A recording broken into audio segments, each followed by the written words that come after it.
the Southern Book Club Vampire, a guide to vampire. Hold on.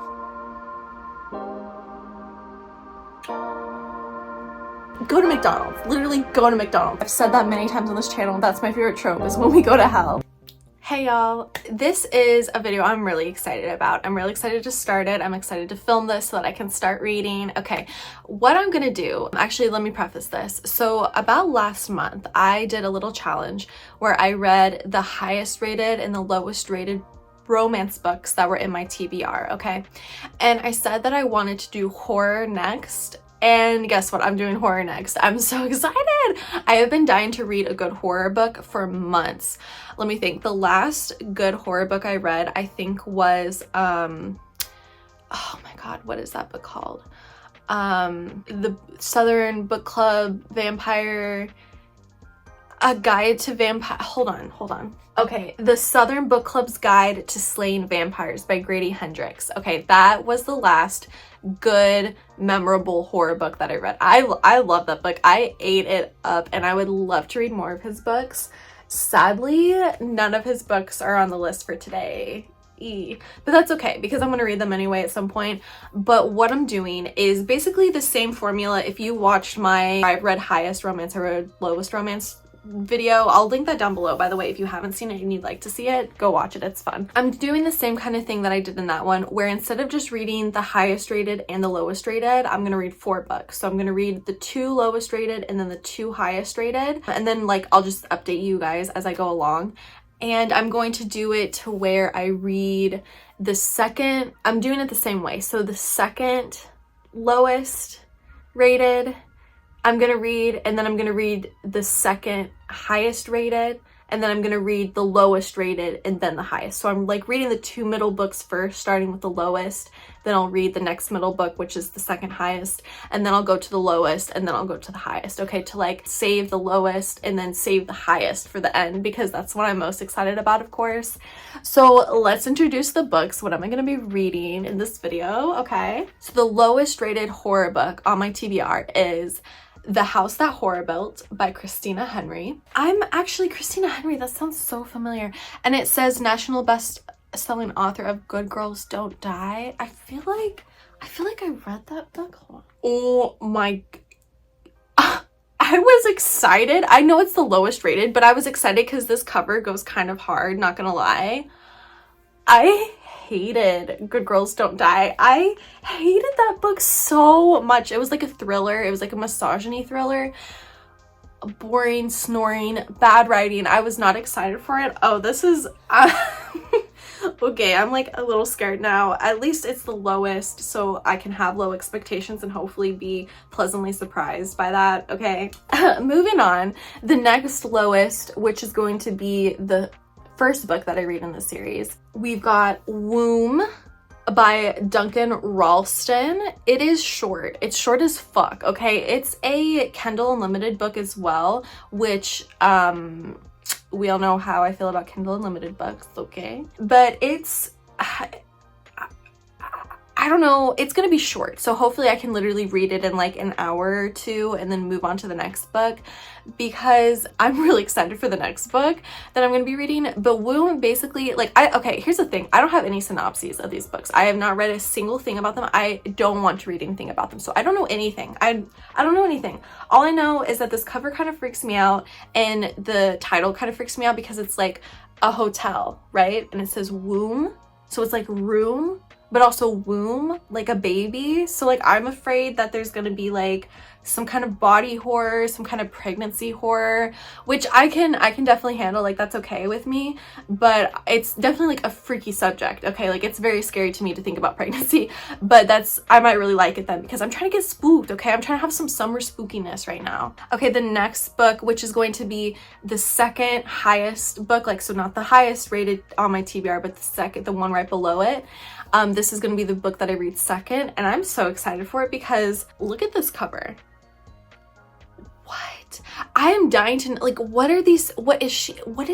Is she like a werewolf? Is it like a vampire? Is it like, what is it? I have not read anything, and I'm really excited. So this is called Our Share of Night, and it's by Mariana Enrique. Enriquez is how Mariana, I think it's Mariana Enriquez. I think that's how you say her name. Our Share of Night. So I'm really excited to read this. It has a really high rating. The final book that I will be reading in this little book reading vlog is going to be Slewfoot by Brahm. That's their name. Whoever wrote this, it's Brahm. That's badass. I kind of love that. That like gives me a sense of uniquity or something. I'm excited. Wait, she has hooves. Wait, I never noticed that she's got hooves. Oh my god. Okay, so this is Slewfoot, A Tale of Bewitchery. So I know it has to do with witches, and she's like clearly like on a broom, and she's got like a cow skull in her hand, but she has hooves as well. Like what does that mean?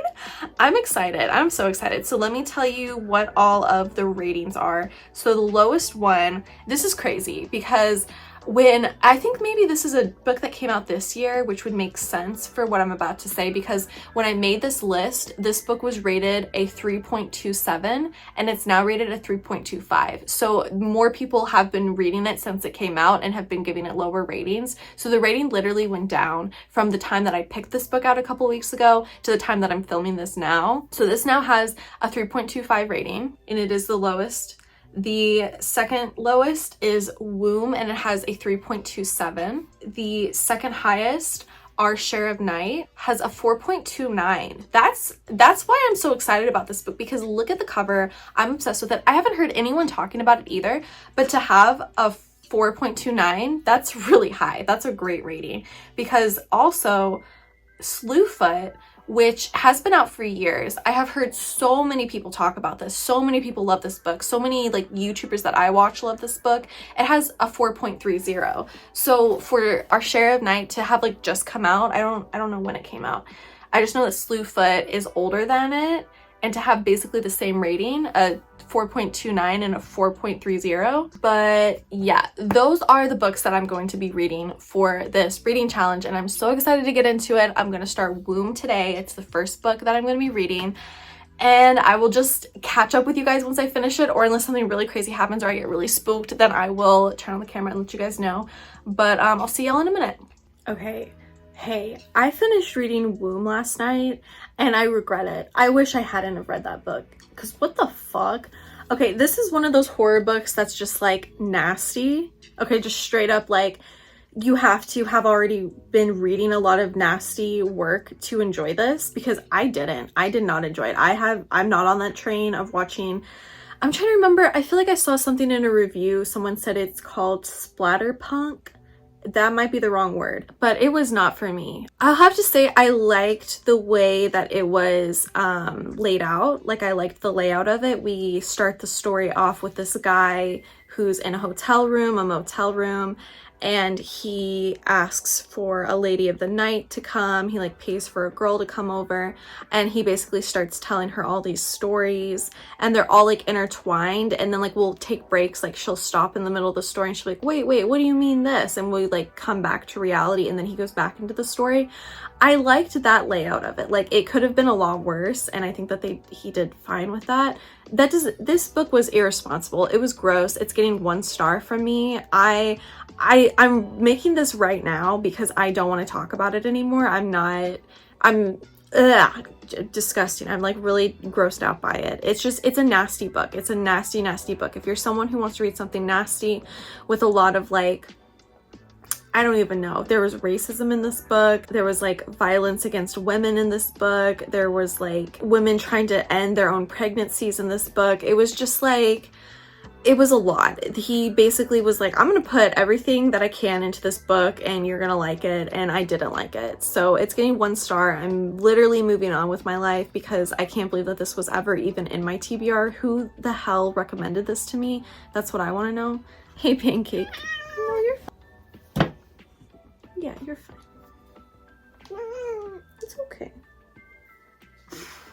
See, she didn't like the book either. She doesn't want to talk about this anymore. So I started reading Our Share of Night last night, and I literally got, like, I'm still on the first chapter. It's like, I don't think it has chapters. It's got like 5 parts in it. I don't know, maybe it is sectioned off by chapters and I just haven't even finished the first chapter yet. I fell asleep, but I'm enjoying it, I guess. I don't know. I literally have nothing to say about it right now. I just came on here to say that I finished Womb. It's the nastiest, grossest book I've ever read.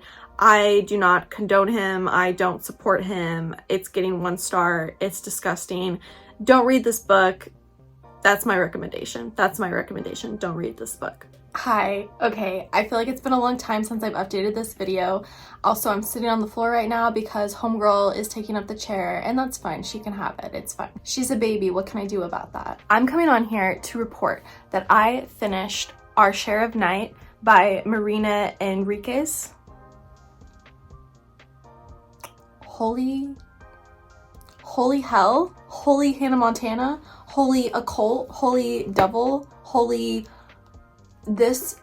I haven't let myself think about it. I finished it last night and I was like, I'm gonna film in the morning because I need to think about this book. I'm like at a loss for words. Like, honestly, I really am at a loss right now because this is a very, very good book. Okay, 5 stars, immediately 5 stars. I kind of like knew it, like, I don't know, maybe a third of the way through, close to half. I was like, yeah, this book's gonna be really freaking good, isn't it? A little like basic synopsis is that this man and his son, the mother and his wife has recently died.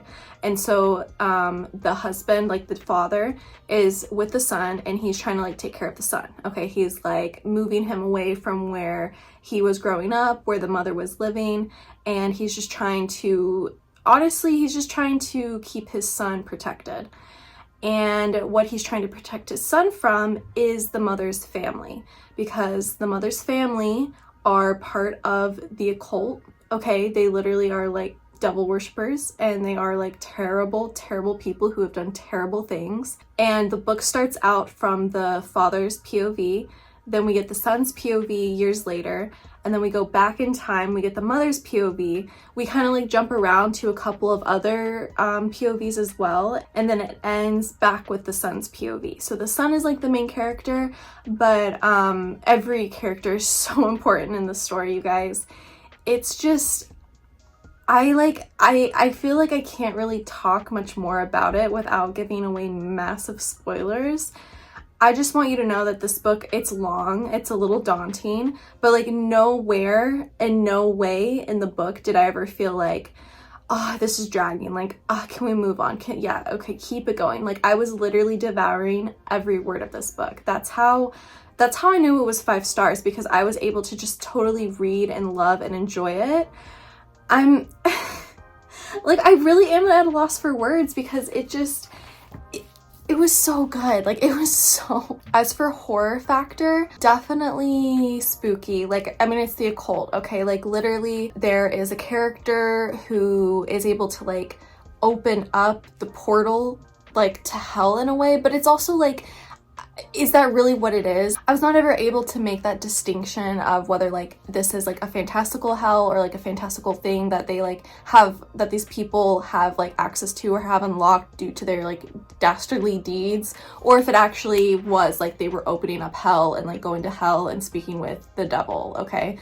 But like one character has that ability. The way that the family like treats that person is just like terrible. I feel like I can't do this review justice. Like, I really can't do it justice. I'm just gonna say it, like, if you want a good book, like if you want to sit down for this summer, like you're going to the beach for a week and you're like, you know what, I can read a 700-page book, no problem. Is this 700 pages? Okay, so the hardcover is 608 pages. I think on the Kindle for some reason it says it's like 760 pages, but on the hardcover it is 608 pages. So if you want like a hefty, spooky beach read, please read this book. Like, please read this book, okay? It has like all the elements of horror that I love. Like, we go to hell. Okay, I've said that many times on this channel. That's my favorite trope, is when we go to hell. Because it's just something that like I have never let myself actually think about, because as a kid I think it scared me a little too much, to where it was just like the most horrifying thing I could ever imagine. And now that I'm older and I have a different perspective on the world and a different perspective of life, it's like so fascinating to see other people's takes of hell, right? And like takes of what it takes to get down there, or like the kind of things that you see there. Like there's so much open for interpretation there. Like there's so much that could be added to those pages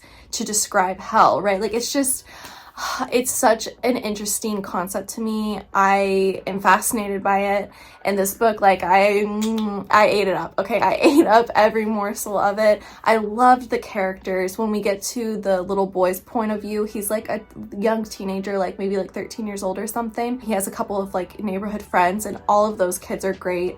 Another really cool thing about the book is that it has like LGBTQIA plus like undertones. There are a couple of characters who are gay and who do have gay experiences. It's set in, oh my god, is it set in Argentina? I know the author is from Argentina.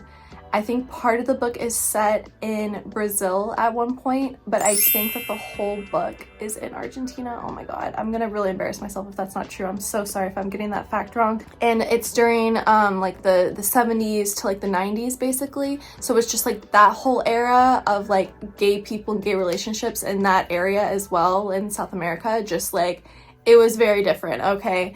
And so to hear about the things that they had to do and the things that they had to go through while being gay, it was an interesting education for me, at least. It felt like good representation as well. I'm checking to see if I had any notes or highlights. I literally didn't make a single note because I was so immersed in this book. Like it needed no notes. Like I had nothing that confused me, nothing that I was sitting there like, what are you talking about? None of the characters ever seemed stupid. Like it was just a very well written, well received horror book. It definitely beats out the other book that I read in this little video like a couple minutes ago, according to the time on this video or whatever, which I will not be mentioning. Okay, I don't think I'll even say its name ever again.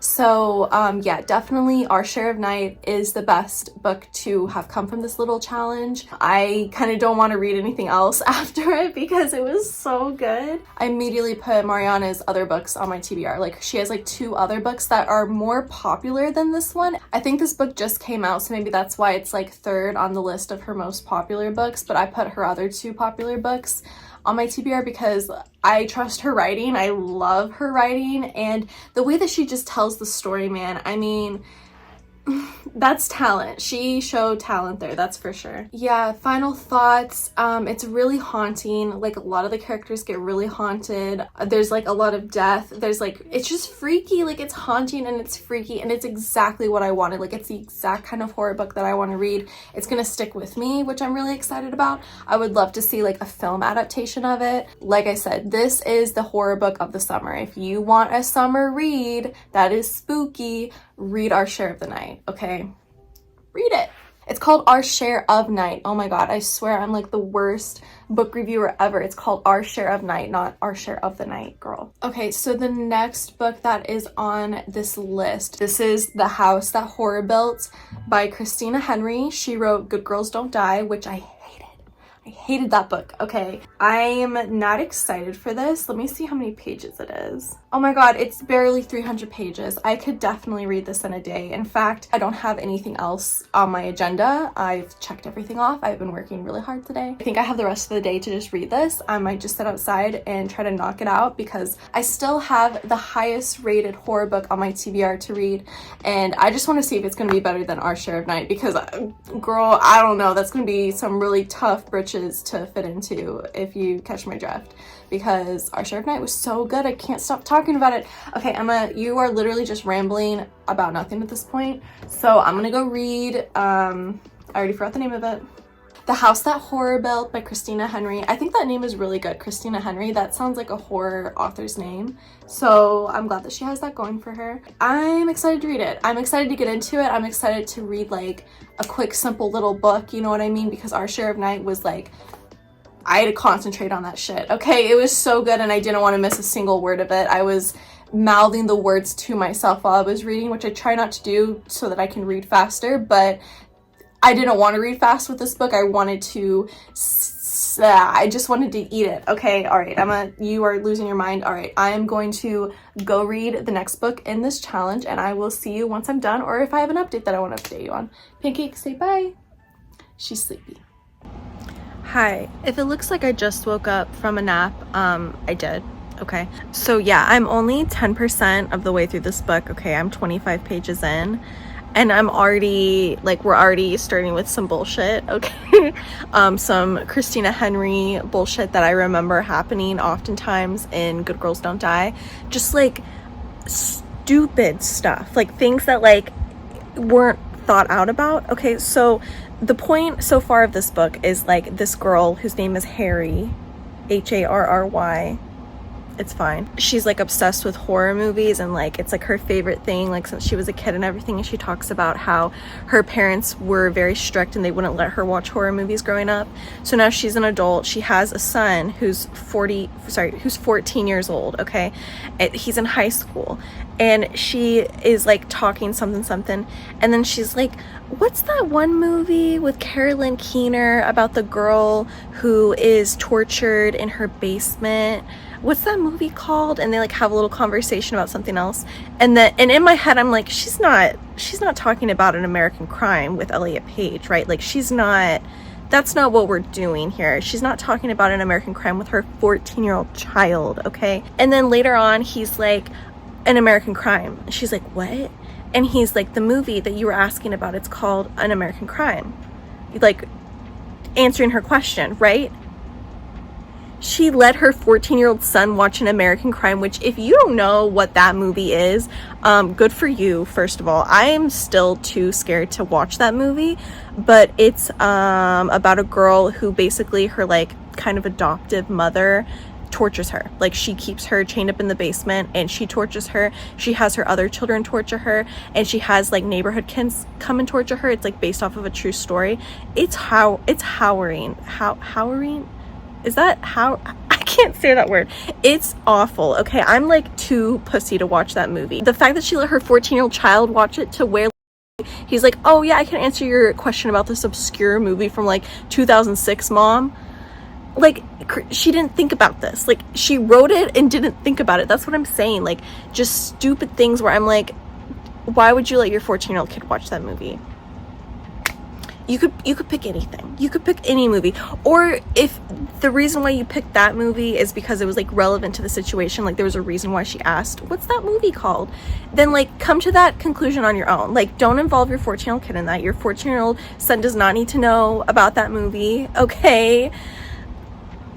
We're only 10% in. I did it. I really did it. I finished The House That Horror Built by Christina Henry.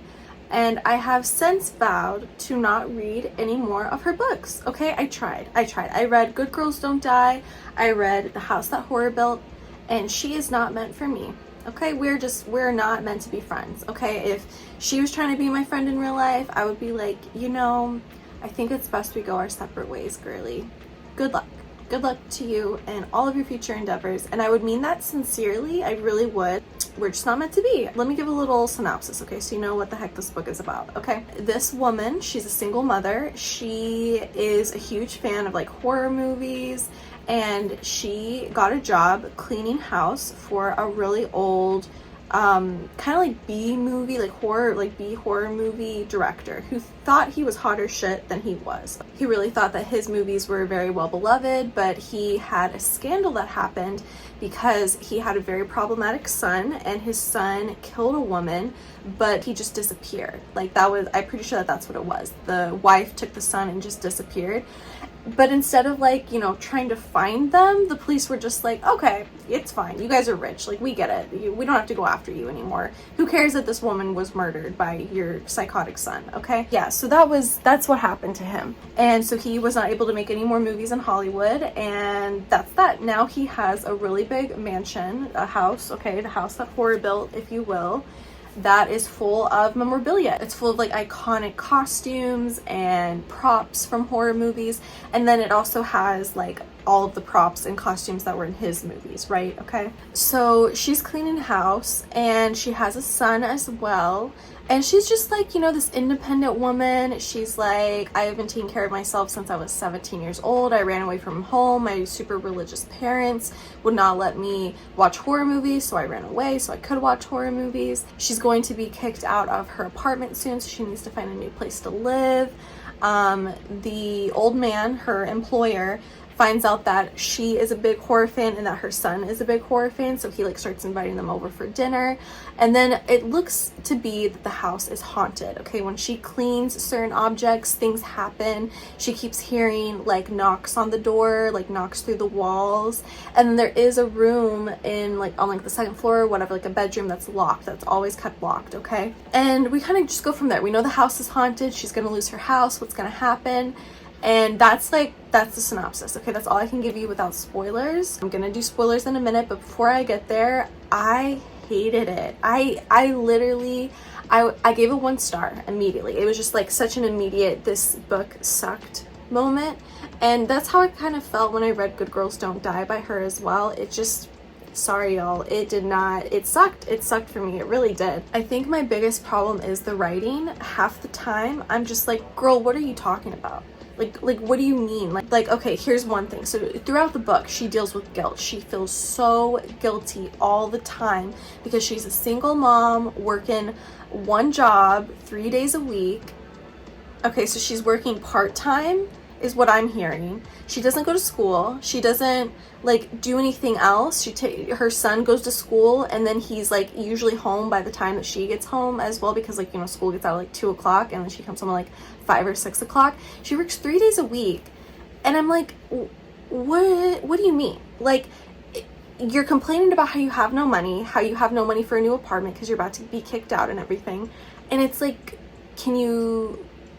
it was weird. It was really weird, because if I were in that position, if I had a kid, if I had somebody to take care of and a house that I was gonna lose, I'd be having as many side hustles as possible if I didn't have 2-3 jobs. Okay, like I have been someone who has held down more than 1 job at one time for many years, and it's possible, and I think that she had the work ethic to do so.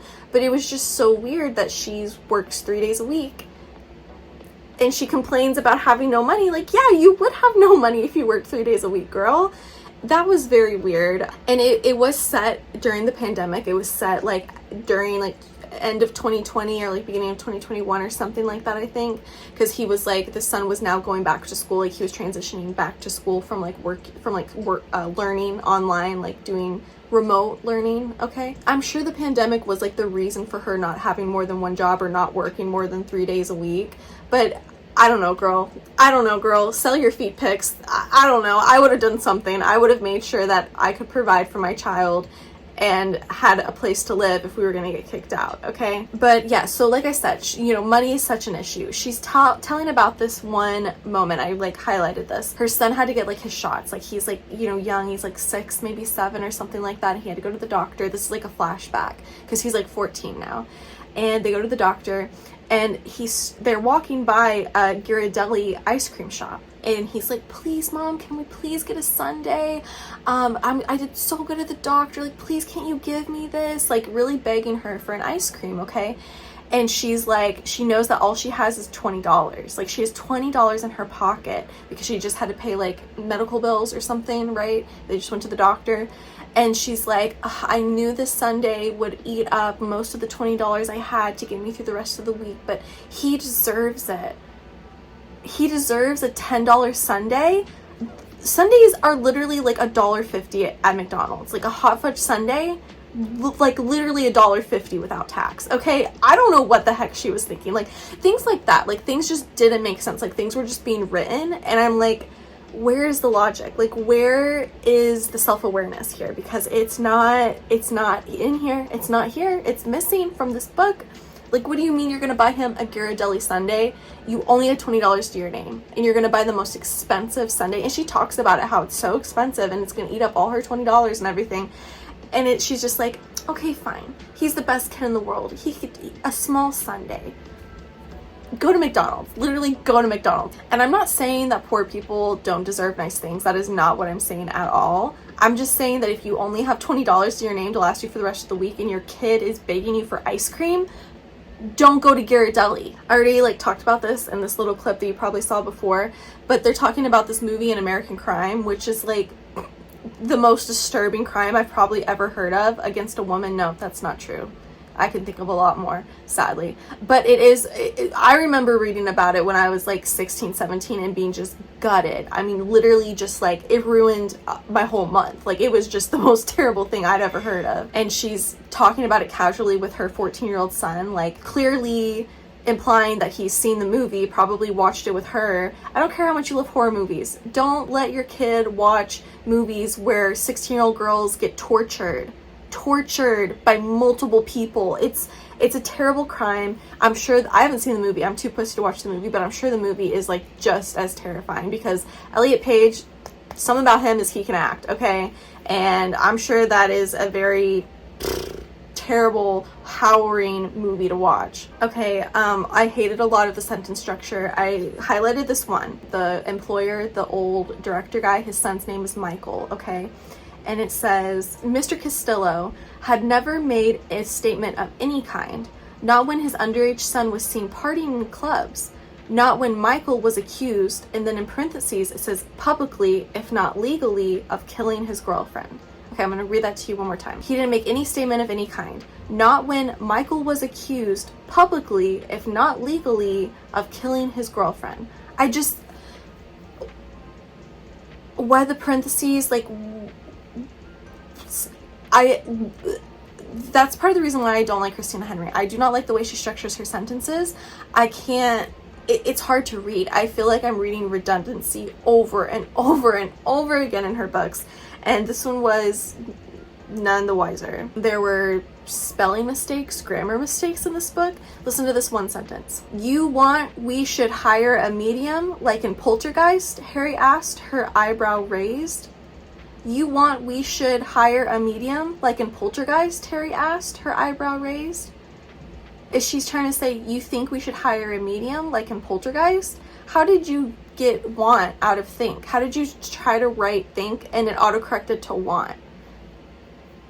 You want we should, okay. Okay, here's another thing is that she constantly is fighting with her own reality. The character in this book, her name is Harry. We are 75% of the way through the book. She has seen so many hauntings throughout the house because the house is haunted. That's the point of the book, okay? One thing that she keeps seeing is a costume from one of Mr. Costello's movies. It's like, it keeps like moving, like it'll reach out and it'll like step forward or it'll like turn its head, right? It's like doing like creepy things. It's haunted, okay? And we're 75% of the way through the book. We have seen so much happen. We have seen the costume do crazy things, okay? Like we have seen it happen. And she knows it, her son knows it, someone else in the house knows it. So we're literally 75% of the way through the book and she's thinking, she stared at the costume, wondering, maybe it didn't actually move at all, but only created the illusion of movement. Maybe she in game had seen the same parlor trick. She has been watching this costume move since like 10% of the way through the book. Like we have been seeing this costume move and be freaky, turn its head, walk towards people, move into, like we have seen it. She has seen it with her own eyes. Her son has seen it. We have talked about it with the son. Another person who's in the house has seen it. And she's still 75% of the way through the book trying to tell herself, maybe it didn't move at all. Maybe it was an illusion, just a parlor trick. Maybe Mr. Costello's messing with me.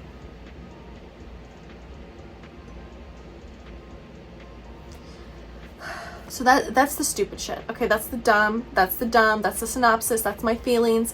I'm gonna get into spoilers now, okay? So if you don't want to hear spoilers about this book, if this book is like heavily anticipated on your TBR, please go to this timestamp right there so that you don't get spoilers.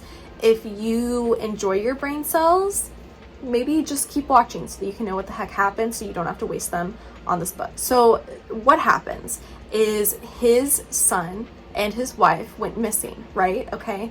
And throughout the book, it's kind of like Mr. Costello's mask slips a little bit. Like you can tell that he's very arrogant and very like full of himself and proud of his work, even though he made one movie, basically like one horror movie that did like okay. It actually didn't do well at all. That's another point of the story, is that his movies flopped. They were literal flops. And his son was being really problematic, getting into fights and stuff, and then he ended up killing this girl, okay? And so it was just like bad news bears for Mr. Costello. and he wanted the boy to go to jail. He was like, that's what he needs jail. He literally can't be handled, he needs to go to jail. And the mother was, I don't know, riding for her son super hard, like a weirdo. And she's like, no, he's misunderstood. He didn't know what he did. Like, please don't let him go and everything. And Mr. Costello has had it. He's like, you have been defending his behavior forever. It's over. We're not doing this anymore. I'm calling the police. And she's like, no, and all this stuff. Like, she tries to fight him and everything. And so then he ends up choking her, and he's like choking her out. And our main character, the paranormal of this book was so weird, because none of it was, oh my god, like I literally don't even think I can explain this.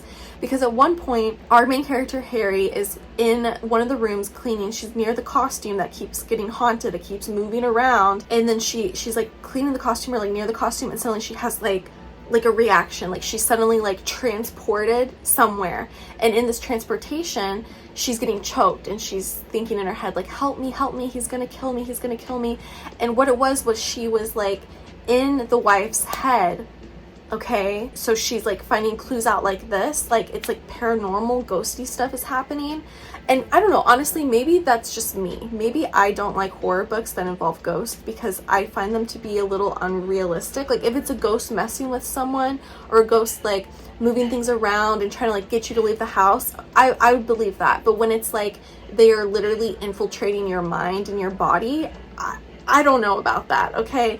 It reads very unbelievable, and the fact that I don't like the writing in this book already perpetuates that, right? We get to the end of the book, and she finally opens up the door. There's like that bedroom that's been locked the whole time she's been in there, and she's like very respectful to her employer. She never tries to go in there, but finally she's like, it's time to find out what's going on, okay? And she opens up the door. The wife is in the bed. There's a bed in there. She's in the bed. She is like a mummy, like she's basically a mummy, but she's like hooked up to all these like IVs and like things like that. There's also a doctor who comes around like once a month or something like that. Sometimes he's there when she's there, and Mr. Costello takes him up to that room. She just thought like, oh, he's really private, maybe he is sick himself and he's getting treatments, and he just like doesn't tell people that. And so like the doctor comes to give him the treatments, it's like none of my business, right? Like she doesn't think too much about it.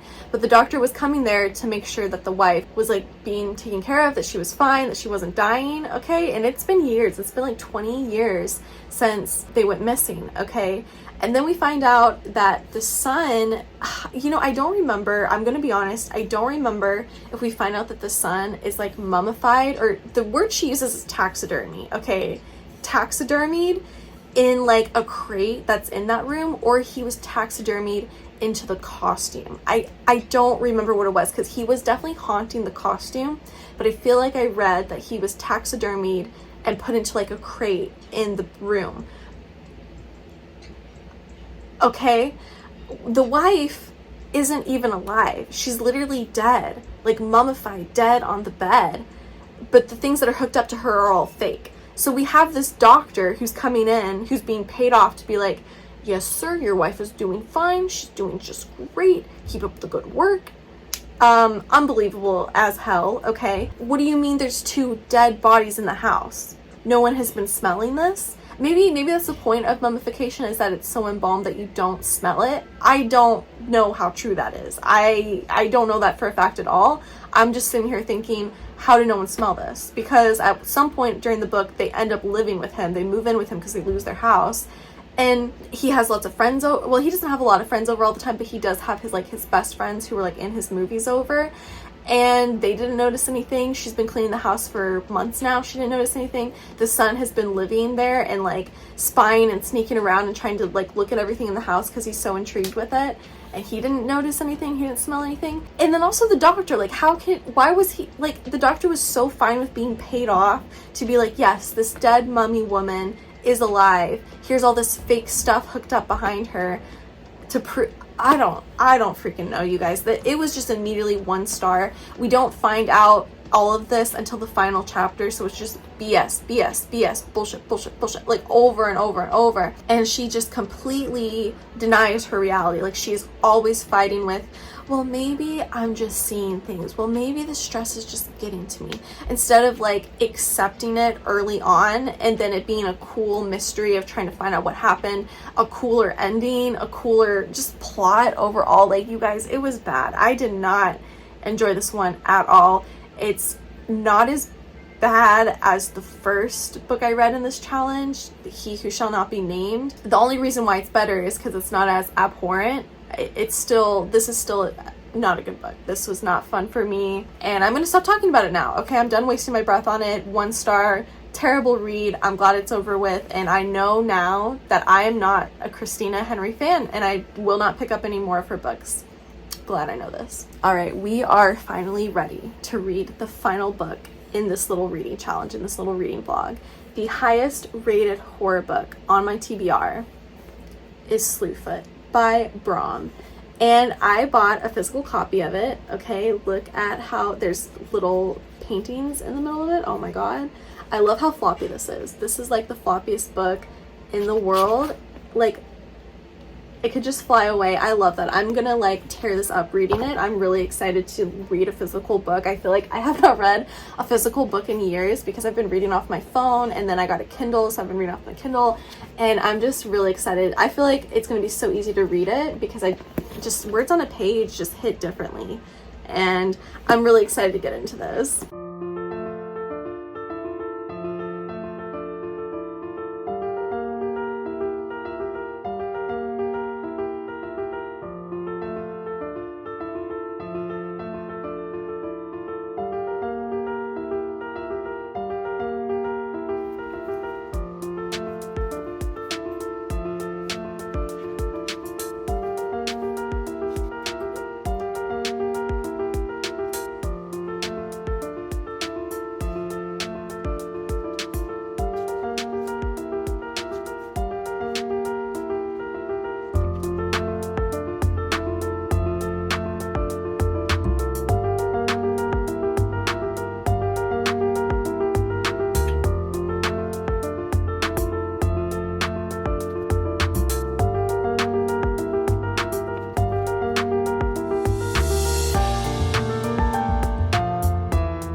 Okay, I just finished Slewfoot by Brahm.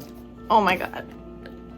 Okay, 5 stars. Like right off the bat, 5 stars. There's no way this is less than 5 stars. I was like grappling with it while I was reading, like, oh, it's kind of like a 4.5. Like there's no way it won't be good enough for me to give it 5 stars, right? And yes, lo and behold, this is a masterpiece. This is so good. It's very The Witch, the movie by Robert Eggers vibes, okay? Like I saw a lot of similarities to that, but I love it, okay? It's got the whole like, oh, you wanted a witch, now you're gonna get a witch vibes, okay? Oh my god, it was so good.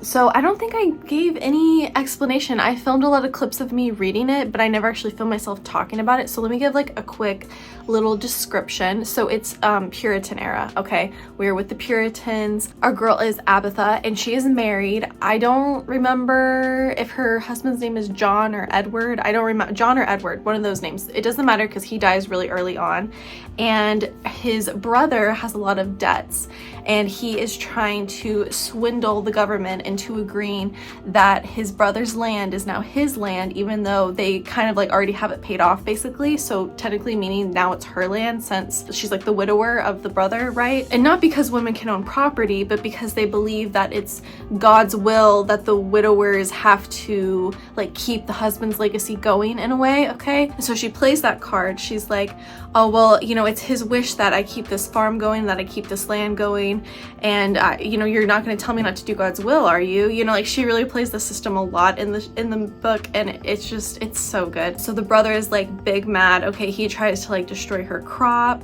Just a lot of things go on. But then she also meets this man, and his name is Samson, and he's like a little different, okay? And the thing about Abatha is that she's a little different too. She comes from like a different part of the country. She came in to be married, right? So her ideals just like don't align with all of the other God-fearing Puritans, and that ruffles some feathers. A lot of people already have like preconceived notions about her. They like already kind of think that she's like either of the devil, or she is going to be a temptress for other men, and she's just gonna like, you know, ruin society and all that. Well, anyway, it's like the basic Puritan Crucible-esque story, okay? Basically, the brother plans it to where she gets put on trial for being a witch, and we just kind of go from there, okay? I guess I could talk about spoilers, but honestly, this book is just so good, and you could probably figure out what the heck happens, okay? Like, don't be dumb. Like, look at the cover, okay? Like, let's think about it. But also, the revenge in the end is just so well needed and so well written, so well received by me. I really, really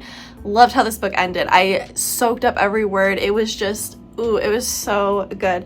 I really, really would recommend this book to anyone who likes horror, to anyone who is a fan of witches. So yeah, if you want to know everything that happens in the end of this book, if you want to know spoilers yourself, just read it, okay? This is what it looks like. Read this book. Okay, so we are at the end of this little video where I read the highest and lowest horror books on my TBR. And I don't know, let's rank them now. Let me see. Okay, so the book that will not be named any further in this video is at the bottom. Congratulations, you sucked. Above that, I have to put The House That Horror Built by Christina Henry. This, I'm so glad I read it. I'm so glad I read it because now I know I don't want to read any more books by her, and I'm really grateful for that knowledge because I won't be wasting my time with it. I like literally know that I will not enjoy anything she writes. It's just, it's a given. I don't care how popular the book is. I don't care if it goes #1, if she becomes a best-selling author again. It doesn't matter. She's not for me, and this book, I'm grateful that I read it to solidify that knowledge so I don't have to waste my time with it again. And then, this is gonna be hard. Our Share of Night versus Slewfoot. How did Our Share of the Night end? Okay, so I just had to reread the very end of Our Share of Night because I couldn't remember exactly how it ended, and I reread like the, you know, the last final pages, and with that in mind that I didn't even remember how it ended, whereas it's not fair to say because I just finished reading this, but I feel like this ending will stick with me a little bit longer, or like just, I don't know, like just the revenge of it all was so good, whereas Our Share of Night was just all around just like a fantastic read, and I had such a great time with it. I think, ooh, okay. All right, I'm sticking with my guns. I'm sticking with my guns on this because I knew this was the answer right off the bat, and I was trying to talk myself out of it. Our Share of Night is in second place, and Slewfoot is in first place.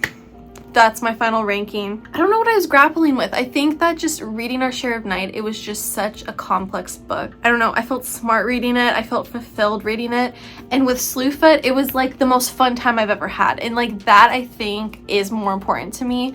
I really enjoyed reading this book. Like I can't say that enough. I had such a, and maybe honestly, it was cool to read a physical book again. Okay, like I have not read a physical copy of a book in so long, like literally years. I've just been reading on my phone, and then I finally got a Kindle. So I don't know if the experience of reading a physical book like came into play. It would be very safe to say that Our Share of Night and Slewfoot are tied, but I'm gonna sit with my guns.